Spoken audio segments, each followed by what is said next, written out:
Alors, est-ce qu'on explique dans le programme, M. Waters, que pour des raisons religieuses, il y a des gens qui ont une formation scolaire avec un calendrier modifié, puis que nous autres, Immaculée Conception, à compte plus?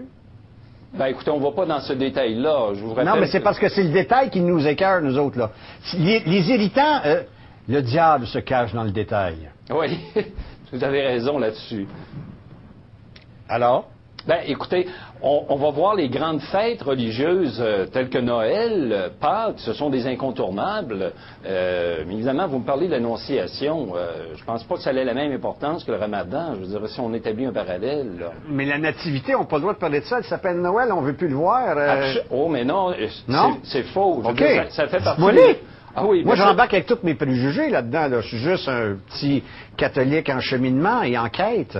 Le programme est très clair là-dessus. D'ailleurs, toute la question de la crèche de Noël, du sapin de Noël, ça fait partie des exemples qui peuvent être vus. Ce qu'il faut bien saisir, c'est que contrairement aux anciens programmes de type confessionnel, où il y avait vraiment une perspective d'éducation de la foi, lorsqu'on va présenter, par exemple, une crèche de Noël, ça sera dans une perspective culturelle uniquement. Est-ce qu'on présente la vision créationniste de l'Église? C'est-à-dire la vision C'est-à-dire que de penser que ça a été créé en 7 jours, puis que le 7e, il s'est reposé, puis que Adam et Ève, la côte, etc. Est-ce qu'on éduque les gens ou on leur colle à un enseignement pédagogique d'une religion dépassée? Parce que c'est plus ça, là. Le créationnisme, c'est plus ça, là.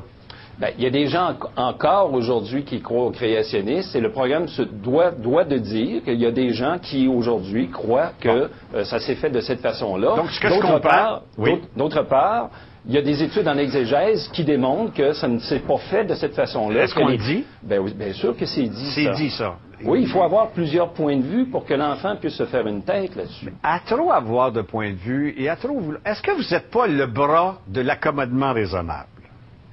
Qu'est-ce que vous voulez dire exactement? Commencer à nourrir l'esprit du jeune garçon, de la jeune fille, dès le bas âge, peut-être même en garderie, je ne sais pas, en mettant pas de porc parce que c'est dangereux, puis comme le beurre de peanuts, comme si tout le monde était allergique. Alors, de commencer à bâtir les cerveaux en disant, écoutez, il y a des accommodements qui font en sorte que votre identité à vous, elle ne prime pas, bien que vous soyez ici majoritairement ou encore dans les origines, et que c'est l'identité de tous. Autrement dit, un genre de melting pot sans identité.